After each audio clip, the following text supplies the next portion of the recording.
hard work is the goal. But if the goal is to work as hard as we possibly can, then the only real output we have is who we become along the way. The best days of my life were ones when I had nothing left in the tank. And so then the goal becomes to empty the tank, not where I drive, but just to drive the car as hard as I possibly can. So the reality of this is that it's usually 100 small things that make days, weeks, and months hard. And then you're reminded that this is what hard feels like. And so you keep going, because it's the only choice you have. I think a hopeful message that anyone can think about who's in that hard period or in that start period is that it won't get harder. Like, this is the hardest part. And so if you can just make it through this, everything else is downhill. You become so much more equipped to slay them back. And in the beginning, it's just you with a stick against a bear.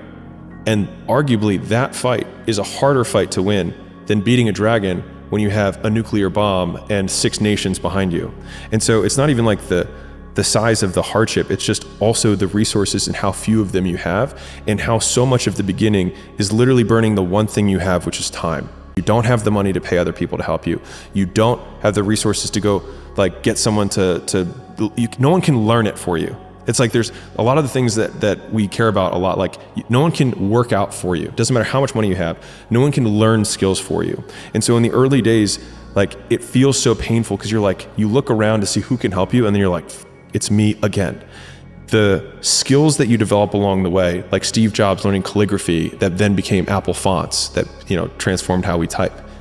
Those early days, that little trench winning in the weeds, oftentimes gives you these huge advantages later on because you have more context than anyone else. And so rather than lament them and hate the fact that you're going through it, remembering that these will be arrows that you put in the quiver that you're going to be using to slay the future bigger dragons.